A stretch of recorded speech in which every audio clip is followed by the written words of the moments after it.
Hi everyone, thank you for coming to my presentation. Today I'm going to be talking about how we can use HPTLC to analyze some hallucinogens. The compounds we're going to be looking at today are tryptamines, and you can see here we have psilocybin and psilocin. These are both tryptamines and they're commonly found in magic mushrooms. When psilocybin is actually heated, it will be dephosphorylated into psilocin. And these compounds together make up the 16th most identified drug, which is basically magic mushrooms, in forensic science labs in the year 2020. But there are also other tryptamines that will end up being evidence in forensic science labs as well. These are the top 5 that were found from a report done from 2011 to 2015. And actually, looking at 2020 statistics, DMT is actually still rounds out the top 50th drug that is found in forensic crime labs, so still relevant today. And when these tryptamines come into the lab, they're analyzed using normal instrumentation like GCMS, IR, HPLC, UV, or even traditional thin layer chromatography. The only downside with compounds like psilocybin is that if it is heated, it will dephosphorylate into that psilocin, so GCMS sometimes isn't always the best option to use.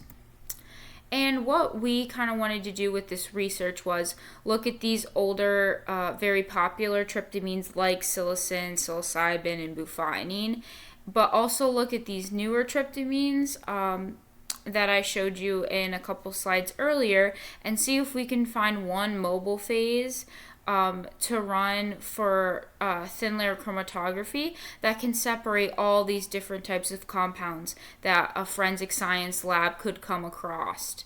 And we also wanted to improve sensitivity, resolution, documentation, and overall practice. So we thought, what better way to do this than to use high performance thin layer chromatography instead of traditional thin layer chromatography.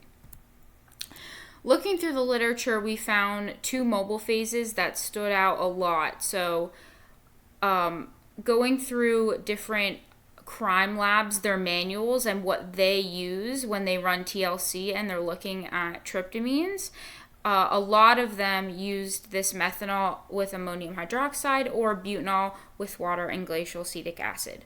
Of course, we did find some other mobile phases, and we wanted to include those in our study as well. And additionally, we actually ended up making our own mobile phase 7, which was just a mixture of methanol and glacial acetic acid. These are the 12 compounds we decided to select.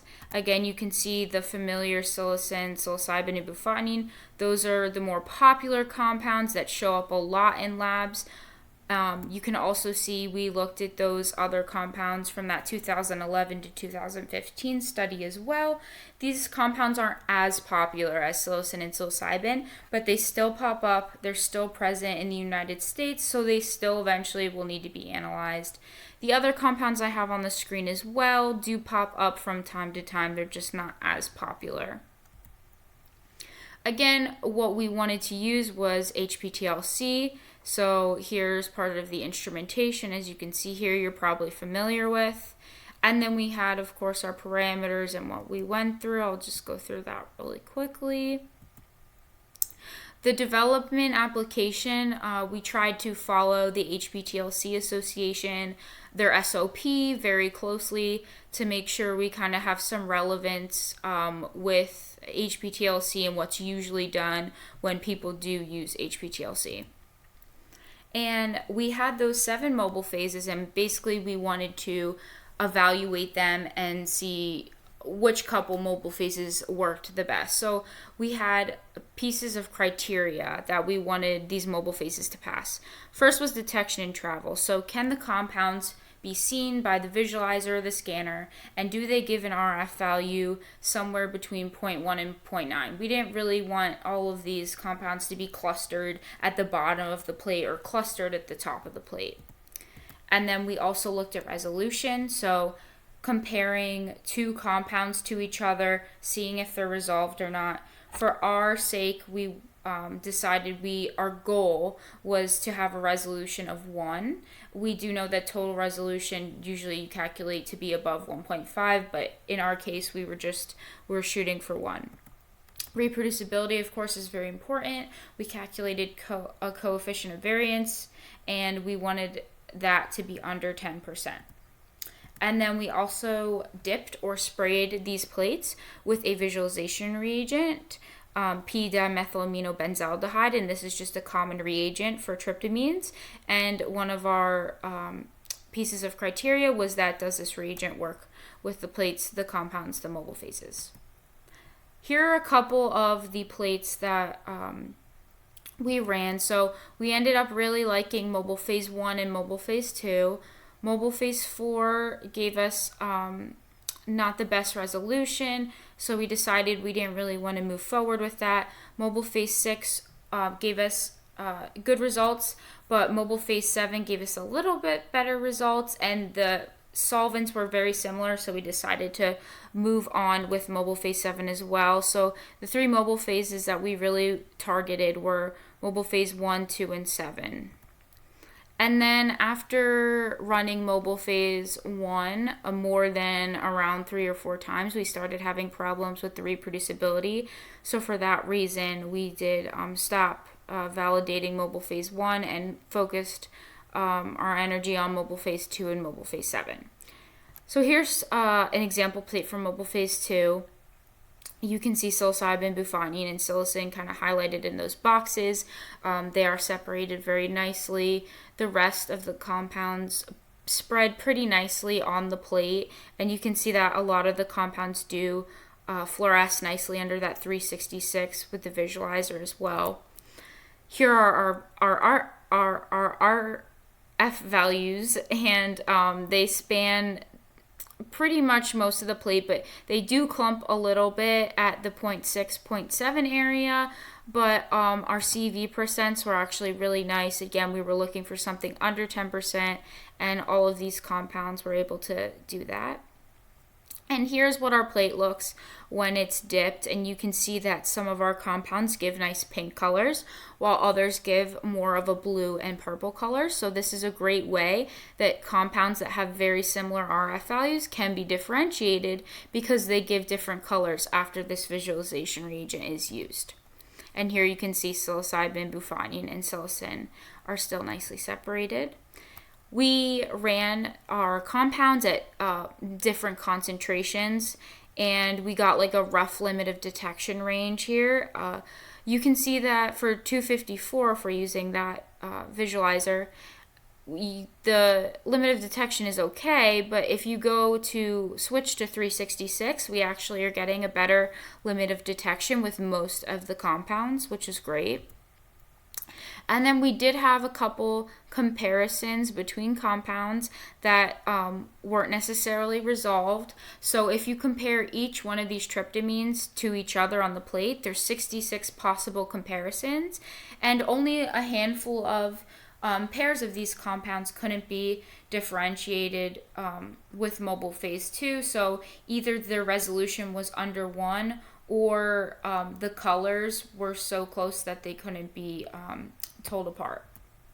Here's mobile phase 7, our other mobile phase, and this one, to me, looking from left to right on the plate, you get a nice staircase look, and I think it's great. It shows that a lot of the compounds are resolved from one another.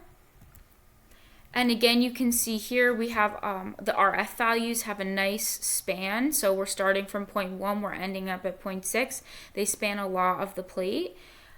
Again, you can see our CV percents are way lower than they were for mobile phase 1. For ACO-DMT gave us a little bit of problems. It's a little bit over 10%, but the rest of the compounds worked really well with mobile phase 7.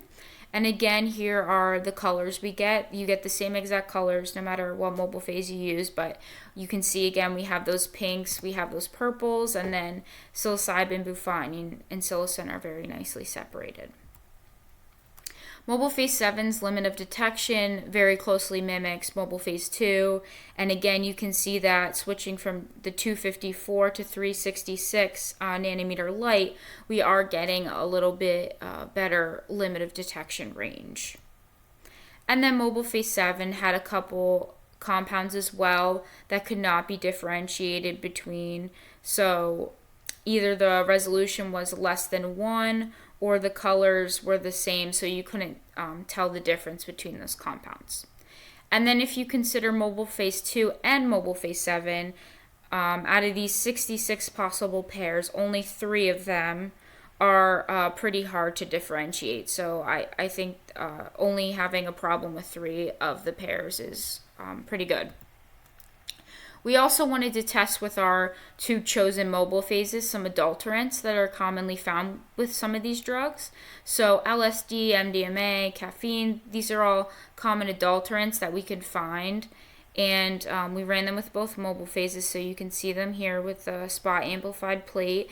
Not all of them show up at 254, so MDMA and 2CB you can't really see. But we did use the scanner at 210, and that gave us data for all of these compounds. You can see the RF values are very close to one another using mobile phase number 2. And then our p-dimab spray, of course, will work with 5-MeO-DMT and LSD because they're the same category of compounds. They have those indoles in them, so they do produce a color. And then this was using mobile phase 7, so you can kind of see the separation here between 5-MeO-DMT, LSD, and caffeine is very nice. And we get a little bit broader RF values using mobile phase 7 than we do with mobile phase 2. And then again, here are our colors when spraying with our visualization reagent. And the Pennsylvania State Police were so kind in letting us borrow a couple of their samples that they have had in cases before. Sample 1, 2, 4, and 5 are psilocin samples, so you can see they line up very nicely with the psilocin standard on the left side of the plate. And of course we sprayed and we got a nice purple band for these compounds, which again matches what psilocin has been in our research. And then here's mobile phase 7. Again, you have these compounds lining up with the RF value for psilocin very nicely and getting the same color. So what I've learned from this research and what I want to put forth here is that if a lab was analyzing these tryptamines, I would highly recommend using either that mobile phase 2 or that mobile phase 7, doing either TLC or HPTLC. And I think that using that visualization reagent in addition to that helps you differentiate between a lot of these compounds, which is great. The limit of detection might not be as sensitive as other instrumentation like HPLC, but really what we're proposing here is more of a screening method. So the limit of detection doesn't need to necessarily be super low. The case samples that we looked at definitely prove that this can go into practice. We used just standards for most of this research. So getting case samples and being able to see that yes, psilocin works well on the plate with each mobile phase is great. And I am very well aware that HPTLC is not something that is present right now in forensic science labs, and the experience I've gotten with HPTLC makes me think like it should definitely be in forensic science labs because it is great instrumentation, easy to use, very straightforward, very green technique, and I just think that forensic science labs would benefit a lot if they added HPTLC to their labs. It would be great. I'd like to thank everybody on my thesis committee for their help, and of course the Pennsylvania State Police and KMEG as well. If you have any questions or any ideas or anything like that about this research, please shoot me an email. I'd be really happy to hear what you have to say. Thank you for coming to my presentation.